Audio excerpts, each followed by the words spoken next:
In the realm of fiction, a super transformation typically denotes a significant change or augmentation in a character's appearance, abilities, and most importantly, power. A super transformation may be temporary or permanent, often manifest when a character taps into their latent potential with either their own sheer will or with the help of supernatural objects. Super transformations serve various narrative purposes, a couple examples being symbolizing a character's growth, signifying the climax of a story, or even just to provide an intense power boost during an important battle or struggle. The most memorable transformations in fiction are typically triggered by extreme emotions like fear or anger. But today we're discussing the nature of super transformations, super states, and super forms in the Sonic the Hedgehog games because I feel like there's a lot more we don't know about in relations to the conditions of a super form in Sonic's world. With that said, this video will contain facts as well as my own personal theories and opinions on the nature of super forms in Sonic's world, so be sure not to mix my objective statements with my subjective statements. If you end up liking the video, be sure to like, subscribe, and share your thoughts. I really enjoy reading the very few comments that I get.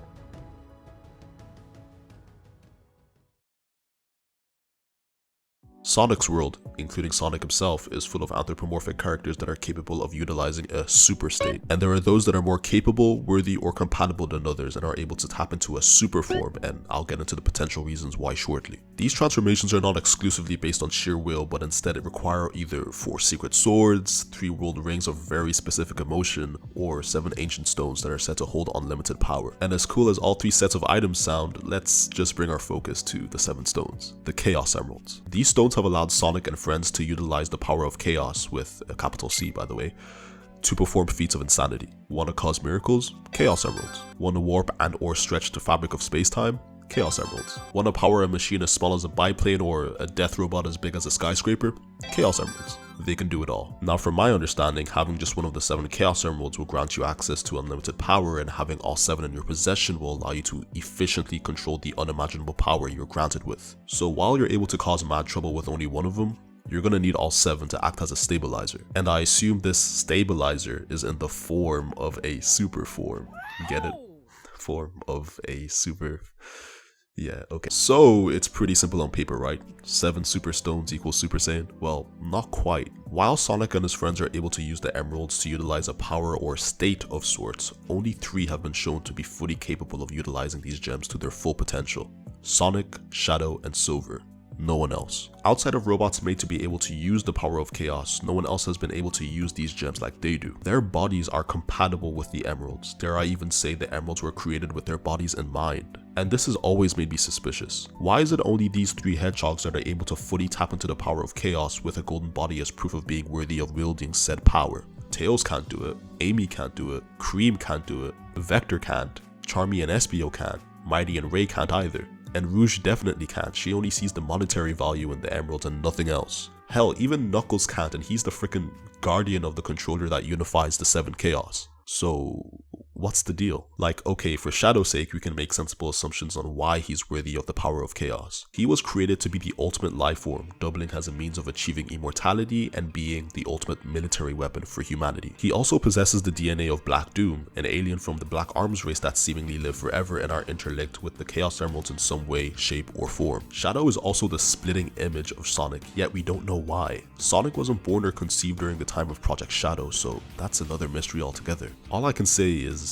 that it's not a coincidence. Why would Gerald Robotnik model the so-called ultimate life form after a hedgehog that didn't exist at the time? I mean, I have an idea as to why and how, but I don't want to go on too much of a tangent. Silver's case is more mysterious, as he's never really had his own game to explain what his whole deal was. Sonic 06 does go into Silver's background a bit, but it's very vague. And plus the events of 06 were erased from existence, so they don't really matter anymore. But in any case, Silver's body is compatible with the power of chaos, shown by the fact that he's able to turn gold. So I suspect he has ties with Sonic and Shadow, or at the very least, just Sonic. Because Sonic is the main guy here. He's the one I have my eyes on. I have a picture of Sonic on my computer screen right now, and if only you guys could see the dirty, most incriminating stare I'm giving him. You fucking blue guy, you. Like I said, I always had my suspicions on the nature of super forms in Sonic's world, but the main motivator for me creating this video was seeing Amy's super form in Sonic Origins Plus, which confirmed my suspicions further. I knew that if they were gonna drop a Super Amy, they would not change her appearance like many fans wanted, but just give her like a pulsating glow like Tails and Knuckles. Why?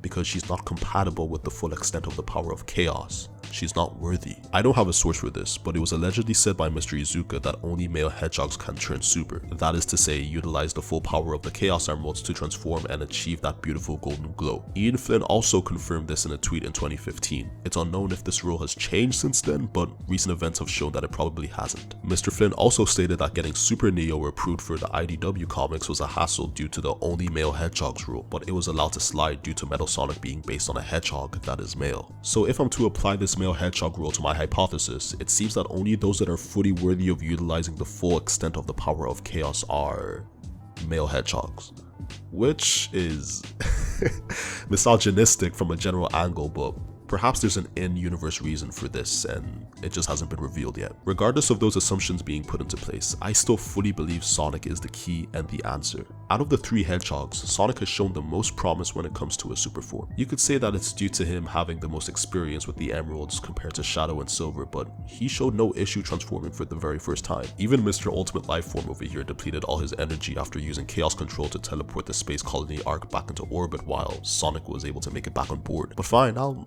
give him the benefit of the doubt. All Sonic had to do during his first time as Super Sonic was fly back down to Earth while Shadow had to fight an atrocity. So much for being the ultimate. In any case, Sonic is the most capable with the emeralds, no doubt about it, because in his super form he's defeated planet-threatening threats, interdimensional entities, gods, machines created to utilize the emeralds, and even defeated the End. But why?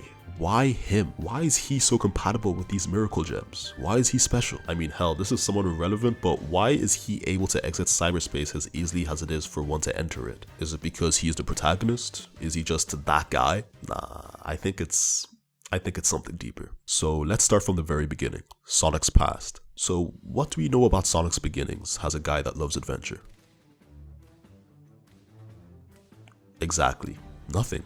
We know nothing. We don't know his parents. We don't know his location of birth. We don't even know his age anymore. We were told his birthplace and age were Christmas Island and 15 respectively, but Sega essentially retracted those pieces of biographical information and claimed those factoids were no longer, well, facts. We know nothing about this guy. Was he even born? Was he created artificially like Shadow was? Is he a byproduct of the ancients? Is he the actual ultimate life form?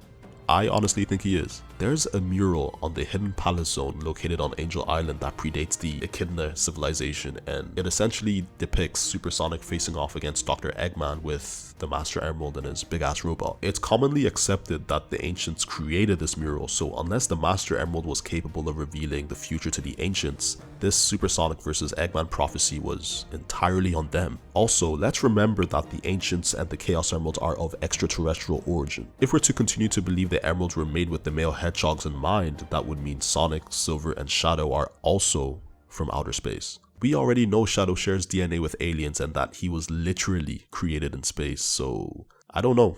It's just something to think about. I'd like to emphasize two interactions with Sage and Sonic from Sonic Frontiers. The first interaction has Sonic willing to introduce himself, to which Sage cuts him short and claims that she already knows everything about Sonic, from his biometrics to his weaknesses to his demeanor and even to his age, which is, again, something we do not know anymore. And in a later interaction, Sage questions Sonic by asking how he is able to utilize the emeralds in the way he can, meaning that Sonic's compatibility with the emeralds is even a mystery to Sage, despite her claiming to know everything about Sonic and despite her having all the backed up cyberspace data from the ancients. What is he? I mean, Sage definitely knew about Super Sonic prior to the Giganto fight.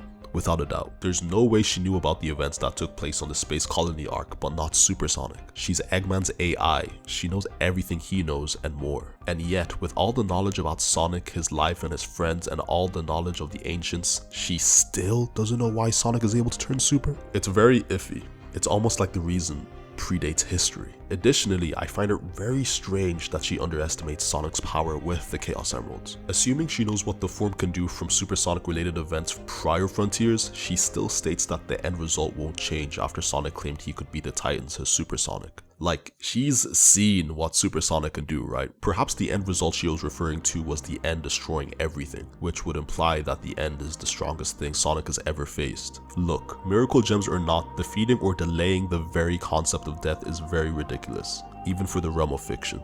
Actually, now that I think about it, the ancients were able to trap the concept of death itself within their pocket dimension, but some blue hypersonic capybara was able to freely enter and exit it like a grocery store? What are you? You see, this is why I truly believe the nature of the Chaos Emeralds, and by extension, the nature of super forms, revolve around Sonic. Sonic's true origins will reveal the true mystery of the Chaos Emeralds, and perhaps even more.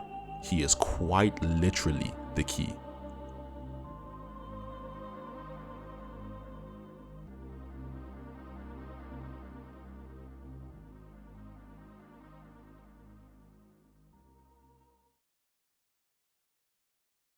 Hey again.